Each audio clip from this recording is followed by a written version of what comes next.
Afternoon, everyone, and thank you for joining us for another Ignite HR session with one of our wonderful sponsors. Tom Schutz is leading our group today. He's actually been a partner for GRHRA and human resources professionals around the Quad Cities for a number of years with his former business Group Services, now Alera Group. And he's always introducing new information to us. And so I'm really looking forward to this topic. And I hope that you are too. Tom, I'll let you take it away. Great. Thanks, Lori. Hey, we are really excited to be able to spend this hour with everybody today. We're excited and always happy to be a partner with this great organization with GRHRA. And like I said, we do strive to try and new and hope is valuable information and maybe stretch your mind as far as what opportunities might be available to you as you think about managing your benefits, creating a benefits program that meets the needs of your employees both now and in the future.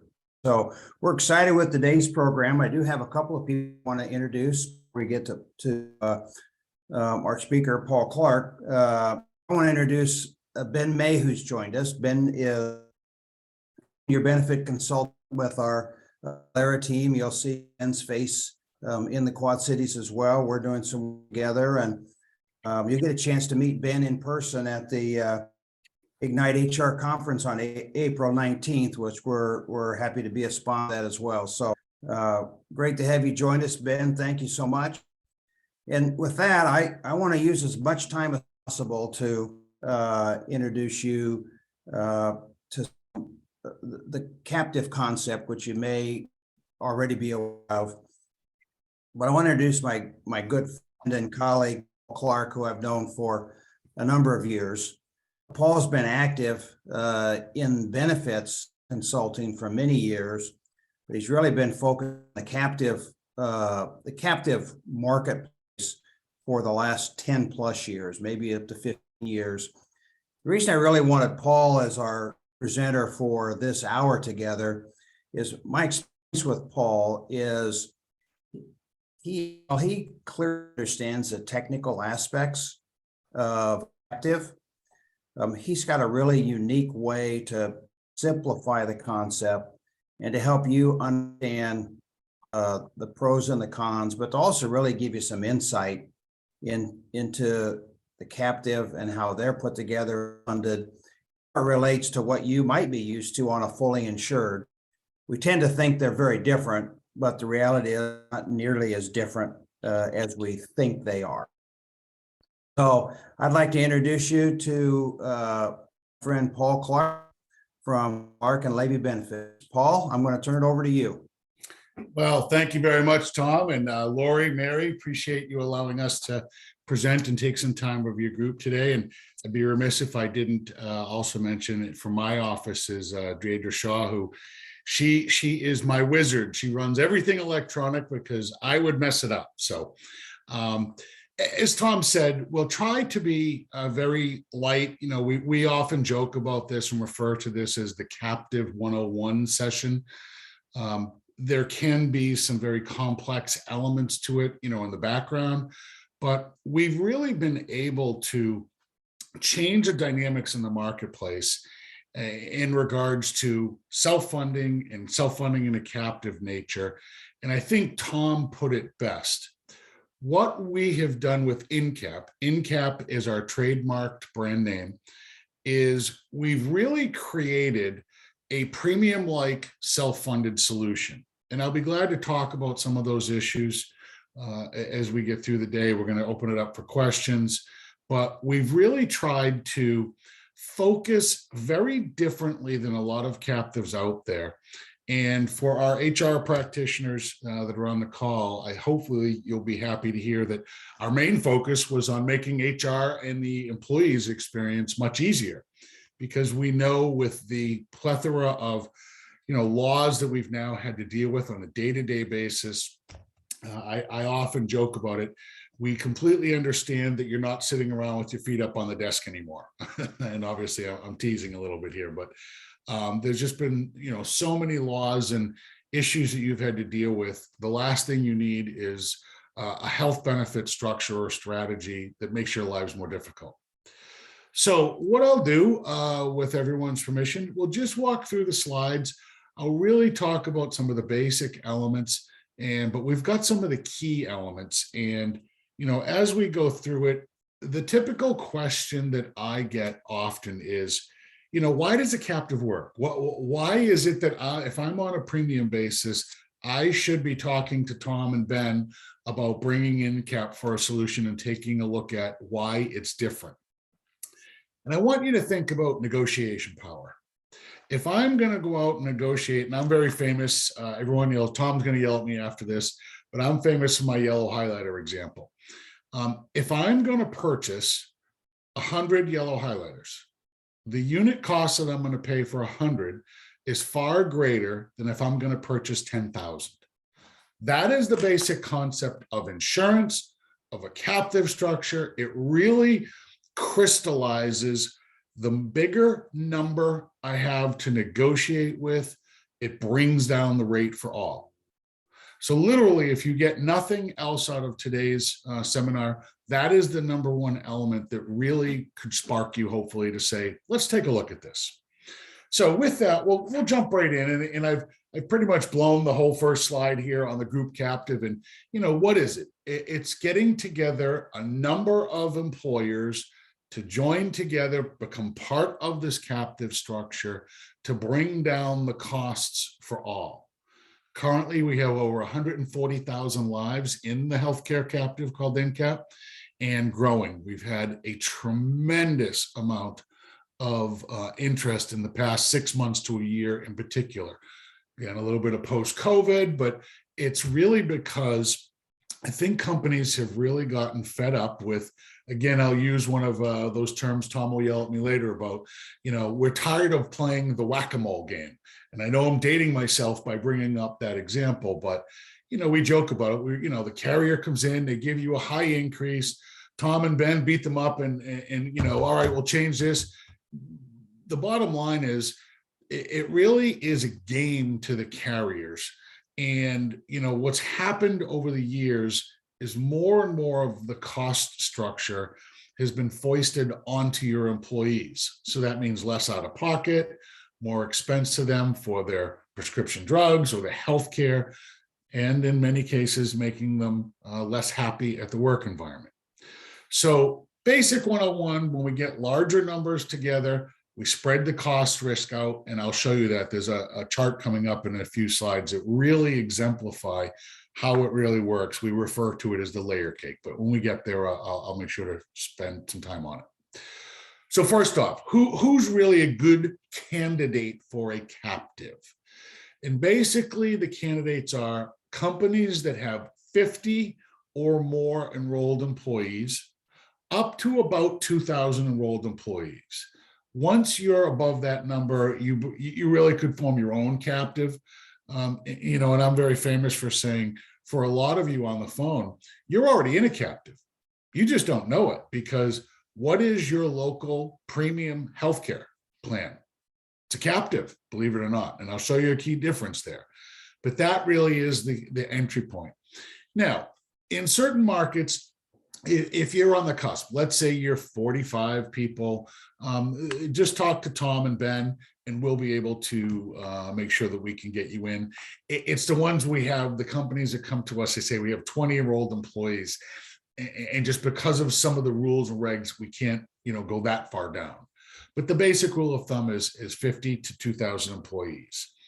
One of the other key differences here too is it's the total cost of the medical spend, the medical portion, and the prescription drug benefit.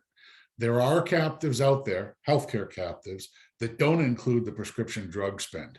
And we look at that and say, that's kind of cheating, because you're not counting all the costs. But that's a basic 101. The other question we get, which is really exemplified on the next slide, is, well, I know it's self-funding. Why wouldn't I just self-fund? Okay. And the traditional self-funding elements of a non-captive health insurance self-funded plan and a captive plan are very similar. There's one critical difference. When you're in a regular self-funded health plan, if you have a bad year, just like in a premium basis, you're going to be rated on your own. The carrier is going to try and recoup or recapture as much premium dollars as they can to pay off what they consider to be that 1 or 2 year loss. In a captive structure, that is not the case because of what we'll call, you'll see it again when I get to that layer cake, the shared layer, and you'll see why it makes a difference. The next slide really touches upon a couple of key elements. When you're self-funding, there are 2 elements that are really very particular for most organizations. Super large organizations might only go with one element of what we call reinsurance, or others refer to it as stop-loss insurance. The 2 types of stop-loss insurance are individual or specific stop-loss, which is the amount that the company is funding for each individual's claim. Then there's aggregate insurance, which is an overall cap protection so that your losses could be no more than X. And they're usually referred to as a percentage, 110% of your total projected claims, 125%. There are others that have higher than that, but our model uses a very standard 125% of total projected claims. So you've got the protections in there, and this is what some people refer to as a fully insured, self-insured program. And for lack of a better way of saying it, this is what your premium carriers are doing. We're just unfolding the layers of the onion so you see how it all works and exposing to you the costs and where the extra fat is built in. So that's really what this chart right here is getting to. The next one is the one I've been threatening to talk about. So this is really the secret sauce right here. All right, so I'll spend a little bit of time on this slide. So on a premium basis, when you're rated, they're using this exact model. The difference is you don't see the elements that are making up your premium rates. You get a rate, and I know I'm going to be ridiculous, $200 for an individual rate and $400 for a family rate. I know most of you are probably laughing right now, but it's pretty simple math when we do it like that. So what happens is the carrier says, okay, we're looking at the age factor, the benefit design, the area, which hospitals and which providers and which urgent care centers are they most likely to go to? And they basically just do the math and come out with, okay, here's what the claims are going to be. Here's what we need to collect for reinsurance costs. And then here's what we, on the specific level, and I'll get deeper into this. And then here are the claims that will occur that we want to reinsure off, i.e. relieve ourselves of the liability.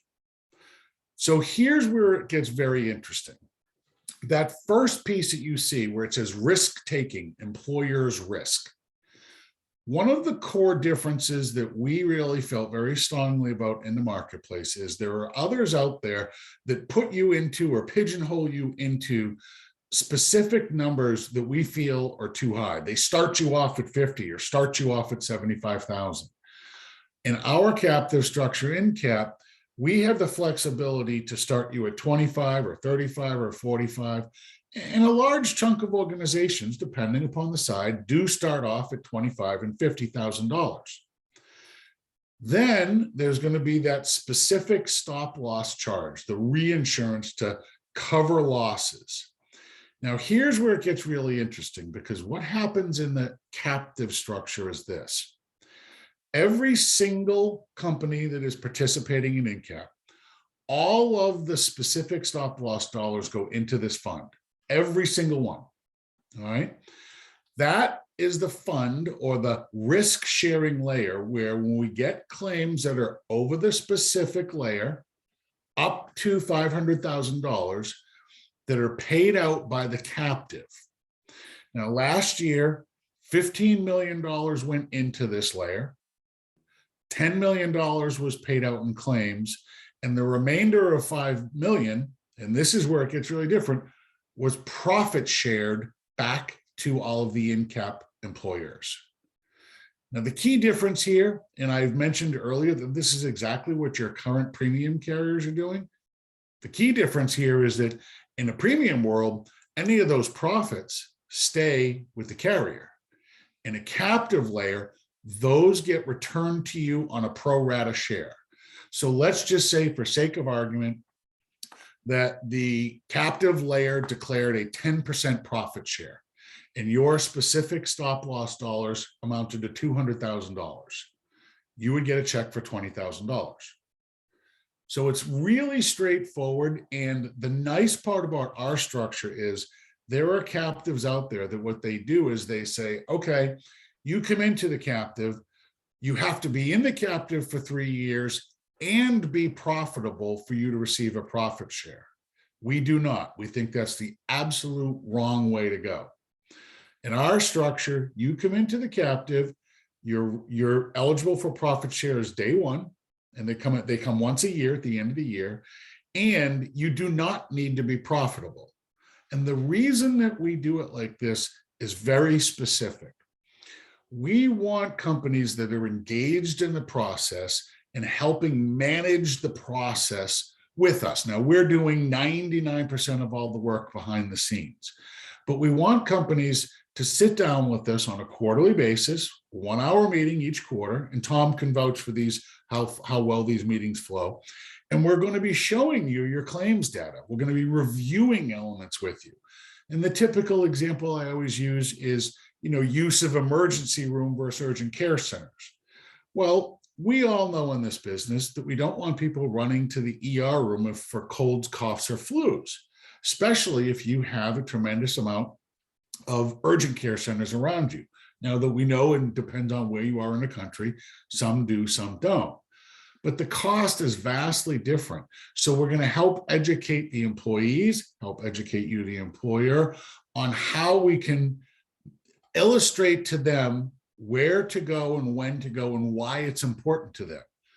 And the secret is the why it's important to them, because it makes the premiums less, or the cost less out of their pocket, more of their hard-earned dollars going to pay their own bills. So it's a very interesting methodology, at least we feel so. And it's really worked very well. And oh, by the way, we are the leading captive in the nation for profit shares. Now, we did see an increased spike in profit shares with the issues of the pandemic. Last year was 22%. The year before was 17 and 17. But the example that I used was 10% for a reason, because we see some of the post-COVID claims, or the claims that people didn't have addressed while COVID was going on for whatever reason, coming back a little bit more. And we think we're going to be consistently in the 8 to 12% range. So I just put the difference and say 10%. All right. There's another element that's also very different. You see with this block, or this triangle, it says collateral reserves. What others in the marketplace do is they utilize a stacking methodology. And what that means is you have a reserves fund. That fund is always hanging out there to make sure, just in case that example I used was reversed. 10 million came in and 15 million was paid out in claims. Oh, okay, we've got to dip into the collateral reserves. By the way, that's never happened to InCap ever. So just as a point of kind of order on that. But the stacking of collateral means they make you pay that money, and you pay it for 3 years in a row, and then they settle up with you. We settle up with you each and every year. We don't think it's fair that we're using your corporate dollars for investment float purposes. It's your money, and it will always be your money. The only time it would ever be touched is if that mid layer went bust. And oh, by the way, it's not done so in 20 years. So that's the shared layer. Then, as you heard me mention before, as any smart insurance arrangement is done, you layer off, or you reinsure off, some of the super high claims. I mean, we all know people throughout the course of our careers that have had some pretty insidious types of conditions. Some of the conditions can go well over $1 million. So as a smart fiscal responsibility, we layer off, or we reinsure any claim that's over $500,000. So in this example, claims that are between the $25,000 and $500,000 mark, They're paid by the shared layer, and then the reinsurer pays any claim from 500,000 on up. This is a very fiscally prudent and sound way of doing it. It maximizes your potential for profit shares. And by the way, one of the biggest elements of the captive is, you've heard me say, profit shares. This is a huge reason why companies join a healthcare captive, because they're trying to take back the dollars, and quite frankly, the dollars that have been abused and the premiums that have been over exaggerated for years by some of these insurance organizations. It's truly, it's stomach turning when you start to see what, you know, myself and Tom and Ben see on a daily basis. And we've had no way to counter it for years and years and years, until we really had the captive structure come down to what we call the mid-market. That's the 50 through the 2,000 life structure. So this really is the secret sauce. This is how we're being very profitable. This is how we're delivering a lower cost type of benefit to you folks. And oh, by the way, one of the other elements of this, a lot of other captives, what they do is they'll say, here are the 3 plan designs you can choose. Now that plan design was designed, you know, I'm just picking something. That plan design was designed down in Texas. Well, that might not fit for you and your locations. So one of the other core differences that we have with our plan design is we're going to duplicate your current plan designs. That way we're looking at apples to apples. We do have companies that will come to us and say, geez, we'd like to make some tweaks here and there. Absolutely no problem whatsoever. You know, if you're making the benefits richer, okay, the costs are going to be a little more expensive, just like they would in a premium basis. If you're making a little bit more out of pocket for the employees, okay, the cost is going to be a little less. But it's a huge advantage we also have, because it allows for us to be able to provide you the benefit structures that are right for your area. Okay. So that's the layer cake, and I'll be happy to answer, you know, as many questions as possible. Now, I made a statement that's talking about the next slide that I think is very important. So where you see Hill Group, that's us, and it's Alera. So it's Hill and Alera. These are all of the HR services and support tools that are included in INCAP. There are a number of very important elements there. One that I like to point out, I'm not sure if we have any finance folks on the phone, but one down the bottom, I mentioned earlier that we really designed this for our HR practitioners. We also took a very strong look for our finance folks to make sure they were getting the support. And you'll see something there saying CFO to CFO consultant services. Laura Bennett, who is our Chief Financial Officer, she works with each and every one of our clients to help them not only understand the process, the financials, but make it easier on them. The next column that you see is the actuary. These are the actuarial services that are built into the program. I won't really get into those because we're really getting into the 401, 501. And quite frankly, you really don't have much exposure to the actuary. That's all with Tom and Ben and myself and others. The next column is important because here's where we've really distinguished ourselves. And I want to take one step back. You heard me earlier mention the word partners. We do this very differently. These are contractual partners, not vendors that change every couple of years. We believe that's an important distinction. Now, I was alluding to one of the ways we make your lives in the HR practitioner world easier. You look down the form, you say, okay, yeah, the websites and the custom ID plans, we get those everywhere. Okay, ERISA schedules. Oh, COBRA administration's included. Yes, it is. But the next one is probably the most important. And this is typically where a lot of folks, when they hear self-funding, they immediately put up the wall and say, oh, you know, there's a lot of extra liabilities.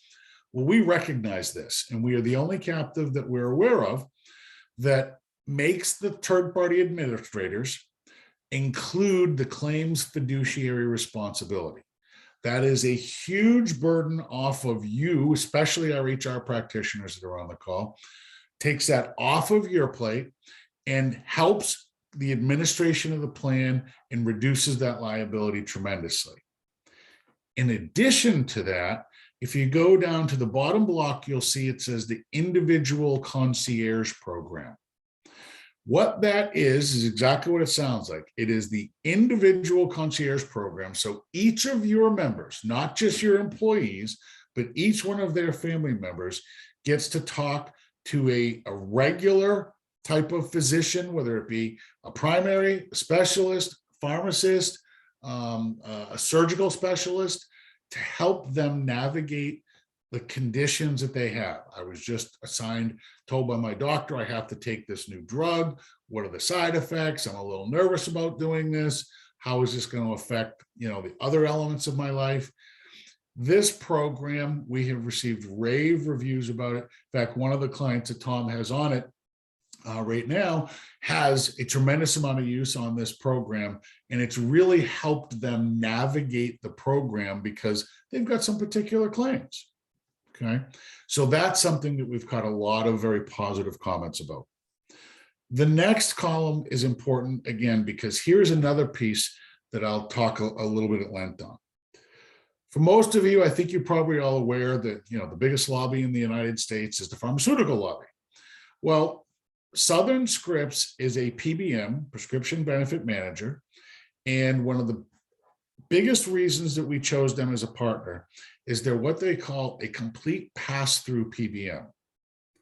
All of the incentive programs, all of the rebate programs, all of those bonus monies that a lot of the TPAs or actuaries or consultants take as part of your program flow back to you 100%, no exceptions. And I'll use this as an example. Now, this is a fairly decent sized client. Last year, one of our clients in Connecticut, they're what we call a white collar manufacturing group. Their profit shares for the year were $120,000. Their PBM rebates were $111,000. Pretty serious dollars in those cases. Now, obviously, if you only have 50 lives, the numbers are going to be smaller. If you're larger than 300, they're going to be larger than that. But it's a significant amount of money, or as Tom and I typically refer to as the fat that we're cutting out of the system.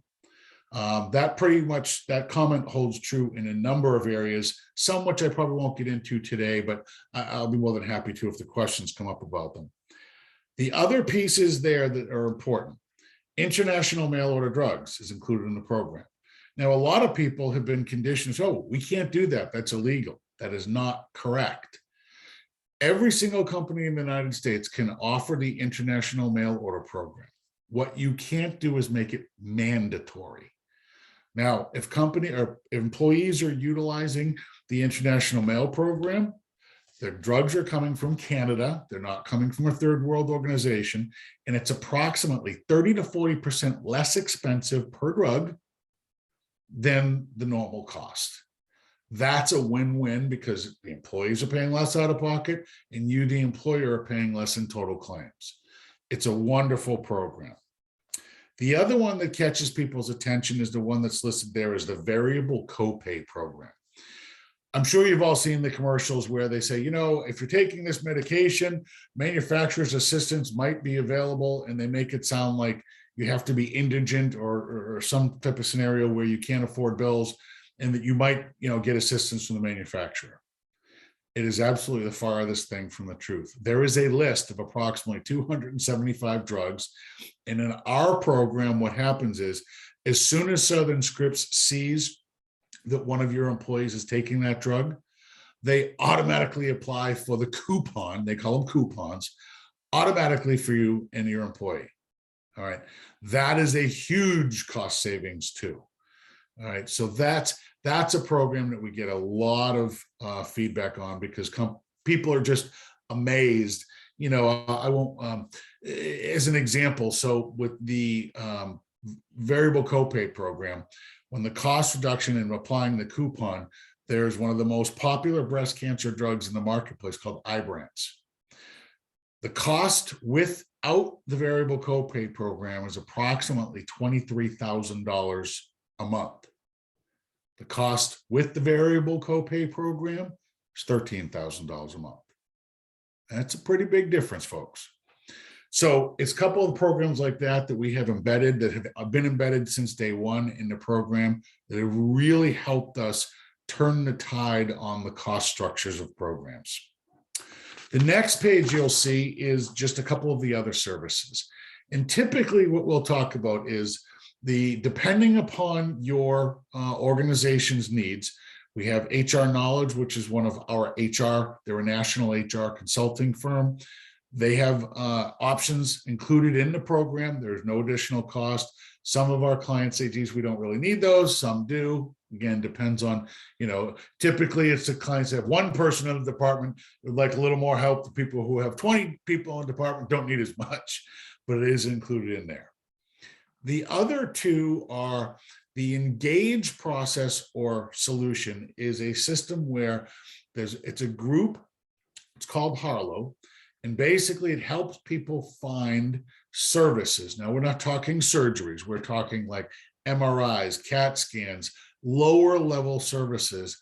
And they look at the marketplace and they say, geez, Tom you've been put in for an MRI at ABC Hospital. The MRI at ABC Hospital is $5,000.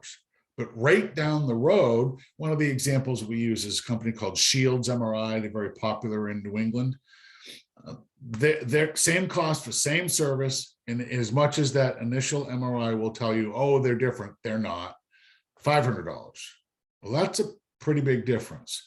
So what we typically have done is when companies come in, we try not to barrage you up front. We say, look, we'll talk about this and the wellness plan, which is Orion, in year 2. Let's get you in, let's get you acclimated. And we have a number of companies that have said, no, we want to include everything right up front. We want to, kind of rip the Band-Aid off and start it all. And that's perfectly fine. But that's typically our structure and the way we go about it. We like to walk slow and steady to make sure that you're comfortable, your finance department's comfortable. And let's face it, the employees need to be comfortable. They have to understand that, geez, my benefits aren't changing and I'm the same copays and I'm going to the same doctors, et cetera, et cetera. So those 2 pages are really important because if you were to compare and contrast to others, you'll see there are numerous elements that are in our captive that aren't in any others. And we rather enjoy that. The next page is really just an overview. This is a little bit of underwriting 101. What this is illustrating, it's more of a visual, all right? If you're a company of 50 and you have a large loss, the chances of the company having to recoup a lot more money from you are much higher as you're smaller, i.e. 50 or less than 50. As you grow larger, you become what they call much more predictable, i.e. they can literally look at a group of 400 and say, they're going to have 2 cancers, 4 pregnancies, 3 diabetes, et cetera, et cetera. They just can't tell you who. It's rather scary how accurate they can be. I mean, I kind of relate it to, you hear about all this stuff with AI or artificial intelligence these days. I've got to tell you, the actuaries have been doing this stuff for years. It's mind-boggling how accurate they can be. It also ties back to the bigger point. We've got 140,000 members in the pool, bringing down the numbers for all, okay? So that's really just meant to be a little bit of visual. The next slide really talks about a couple of the key elements as well. This is kind of getting a little bit more inside baseball. Transparency. You're going to see all of the elements. You're going to be getting monthly bills, all right? You're going to have quarterly, what we call quarterly claims reviews with us, 1-hour quarterly meeting where we're going to show you all of the elements. We're going to show you what's going on. And obviously we're going to hide the names. We'll have the names so that if you do have a question, geez, we know all employees. We don't have anyone like that. Oh, it's T Shoots. Oh, okay. We didn't know they were keeping it quiet. You have complete control over the design. We can make changes. At the anniversary period, you don't typically want to make changes mid-year unless there's something really affecting the total program. But we can make changes at any point in time. The cost, you're going to see every single penny, including what we make. And we tell you, there are no commissions built into this. We work off of a flat, what we call fee for service dollars and the administrative fee. And we will tell you for each of you, show you exactly what it is. We've eliminated all commissions in this product. There's no bonus monies, i.e. we've eliminated the fat. When we talk about the turnkey pieces, that was the last couple of pages where we showed you all of the elements. And you remember at the very beginning, Tom made mention of it, and I kind of bolstered the point by saying, what we've really done is cobbled together a number of good partners to create a premium solution for you, even though it's under a self-funded umbrella. That's what we're referring to when we say turnkey. And then again, the pharmacy benefit manager, that's what we're talking about, having the pharmacy rebates go to you, not to the TPA, not to the consultant, not to anyone else. It's your money. They should be going back to you for you to deploy how you see fit. Okay, so those are some of the elements of how the captive structure work and the things the advantages that we can bring to you. The next page really overviews some of the core differences in between, if I'm in the healthcare captive, what is it? Here's just regular self-funding. Here's the fully insured costs. We often get the question of, well, what's the difference in cost? Typically, what we're seeing is between a 15 and 20% cost differential, and that's not counting profit shares and PBM rebates that you get. So there's a significant difference here, and it's really allowing you to share in the profit scenarios when there are some. And I think you've heard me mention in the past, we've been profitable past 20 years. So is it possible that we wouldn't be? Yes, it is. Has it ever happened? No.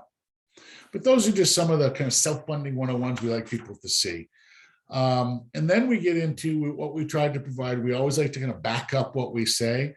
On the very next slide, we've given you some testimonials from people that have been in the captive for a long time. That's the credit union reference. One who just came in this past year from the community health center, and one who was the very first one in the captive that's been in for the entire time. We really pride ourselves on delivering good customer service and supporting you. It's got to be a partnership. One of the things that I'm asked all the time is, those quarterly meetings, I'm going to say, look, it's the most important element, because what we're really looking for is an engaged client. We're not just going to show up at renewal time, hand you a renewal and say, here it is. The quarterly claims reviews, it's actually getting kind of humorous, because in Tom can vouch for this, we'll send them out to you about a week in advance. We'll have had the meeting scheduled, and we'll have customers calling us saying, hey, I noticed on page 3 that we can change it. Yep, that's what we're going to be talking to you about. So it truly has been a game changer, because now you're seeing the actual metrics, you're seeing the claims data, again, de-identified, but it's no more of this, well, you're getting this increase because we told you so. Okay, again, I refer back to the old whack-a-mole game. But these are 3 examples. And then we're here, the next couple of pages are some of our results. We've saved the clients over to $77 million. The profit shares have been really high. One of the other statistics that I'm extremely proud of, we monitor and benchmark, not only you're going to be benchmarked against the other captive members, but we benchmark everyone each quarter on how you're doing against the TPA, the National Third-Party Administrators book of business. We're running 25 to 40% lower than their books of business. We are ecstatic about that. We've got the data to prove it. For any of you that are data-driven, you want to see those facts, more than happy to. As I've said once or twice before, Tom has a plethora of materials that he can provide to you to illustrate some of these elements. The next pieces really are just a little bit of, further back up. This chart here and what we call the heterogeneous pool results, it really goes to the accuracy of the projections of the actuary. Because one of the other games that used to be played in the self-funding arena is they would give you quotes and it would only be based on 9 months of claims. All of our quotes are based on a full 12 months of claims. And what this is showing is how many people came in 100% or below. Yes, there's some of the smaller accounts. You bring on 3 or 4 people that have high cost claims. You didn't know it, we didn't know it, but no one's above the aggregate. Our actuary is 97.5% accurate to their projections. It's been truly amazing. The other page you'll see here, when we first started the program, you had to come into the captive either on January 1 or July 1. That is no longer the case. When you break about 10,000 lives in a captive structure, it starts to open up some elements for you. You break 20,000, it breaks open some more elements. We can now enroll groups of any anniversary date throughout the year. The key element will be, like this chart is showing the initial January pool. The next chart shows the July pool, and that's where we're getting the total number. So the 81,000 you see below, and then on the next chart, you'll see the 34,000 enrolled. The difference is for people that come in off those anniversary dates, you'll be assigned to one of those pools for profit share purposes only. That's the only difference. Okay. All the other elements we've talked about. So if you're, I'll give you an example. If you're a 2-1 group, all right, instead of you having to wait 6 months after the plan year, the profit share is going to be coming out in June. Okay, end of June. So you're only waiting 5 months. All right. So it just depends on which one you're closer to, which pool fits better. And that's really the only core difference there. The next page you'll see is our trend line. Okay. This is also something we're very proud of. That's a pretty significant difference in premium cost versus the captive self-funded cost. We're very, very proud of these numbers, and I think we've got the right system to help you. The next page you'll see, everyone always asks, say, okay, well, that's okay. The numbers I see, what about the benefits? We use the national Cigna PPO network.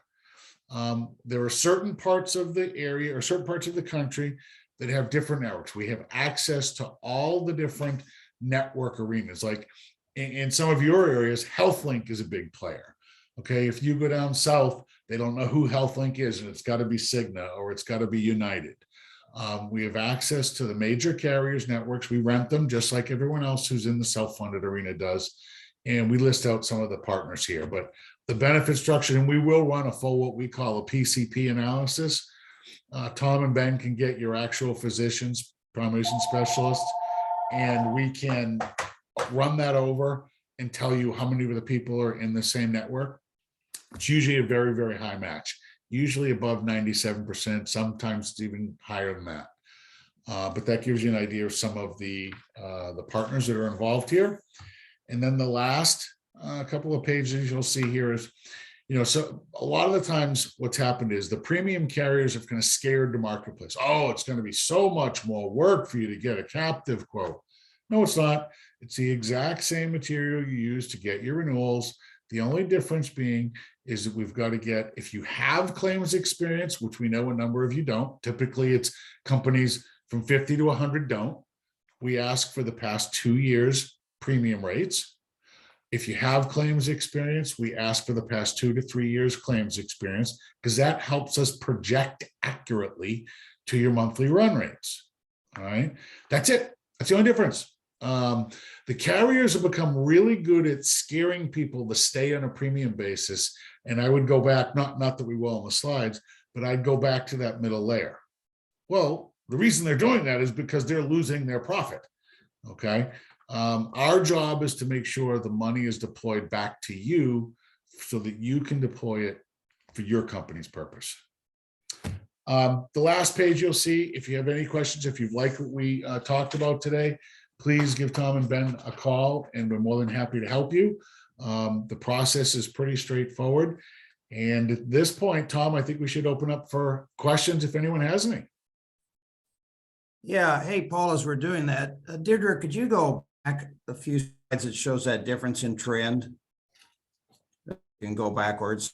Because I think there's important points here as well that are really important, and the point is, how can that happen? And when Paul and I look at captive, we have our conversations about funding types and captive versus fully insured. Basically, if you take a group, whether that group is fully insured or captive or something else, the basic risk of that group is the same. So they have the same health conditions, they have the same demographics, they have all of those types of things. So you're really not changing the risk profile. So how you create these trend differences is on a fully insured basis, they're insuring, they're looking at the whole risk. They're in on their profit margin plus the reserves that they keep.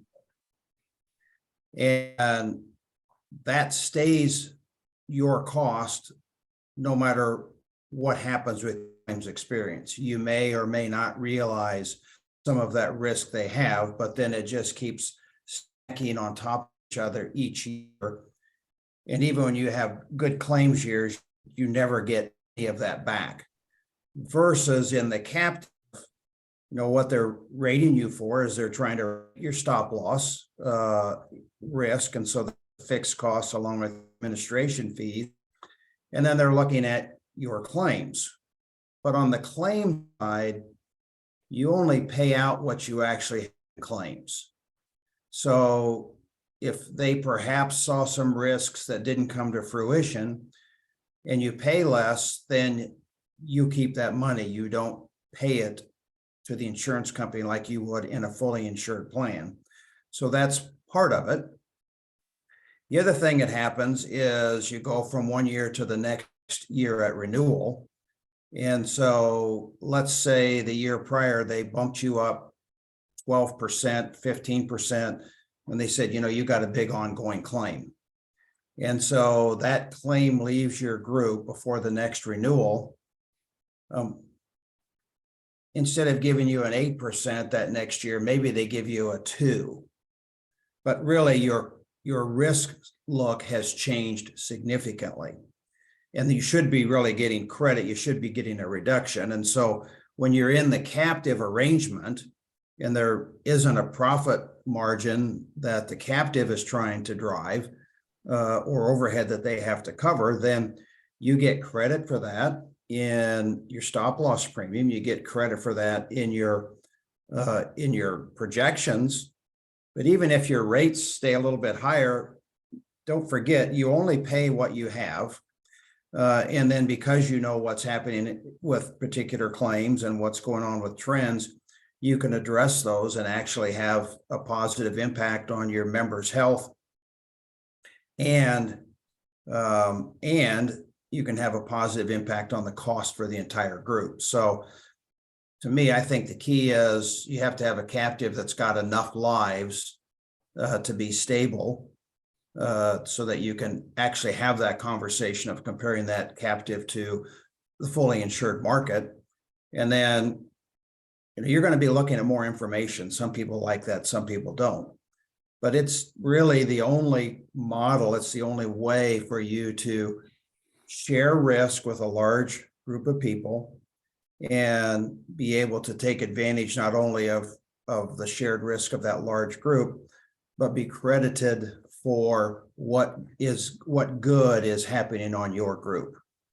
And so without that, you don't ever see these trends. Paul, anything you want to add to that? No, I think you said it perfectly, Tom. I mean, I always try to end it on a little bit of a humorous note, but I mean, we joke about it, but there's some real truth to it. I mean, if you've ever visited your premium carrier's office, we refer to them as the Taj Mahal or the Ivory Tower. Our job is to make sure that there are no more golden toilets in the ivory tower. Our job is to make sure those profits are back to you to deploy. So I think some of the carriers have gotten way too heavy in profits. And, we have a couple of examples up in this area where we've got the CEO of a nonprofit healthcare company that's making $10 million a year.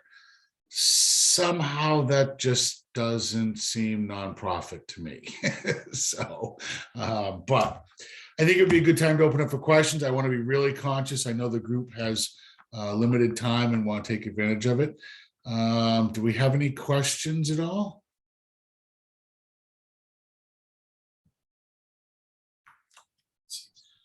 Tom, I don't know if you can open up the chat question. Yeah, I'm looking. I don't see any, Paul.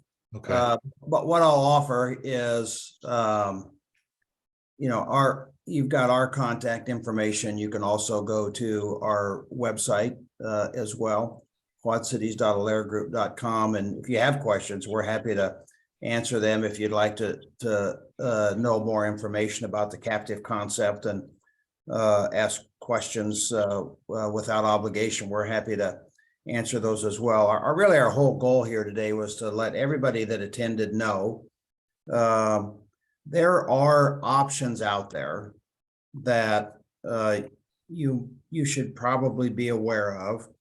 There are ways to look at some of those alternative options that allow you to continue to, that aren't requiring you to accept a great deal of risk to take advantage of that. And so that was really our purpose today. And so we're pleased to be able to bring Paul to you. Paul's has as much knowledge on captives as anybody I know. And so Paul will be happy to chat with you as well. I know that. So Absolutely.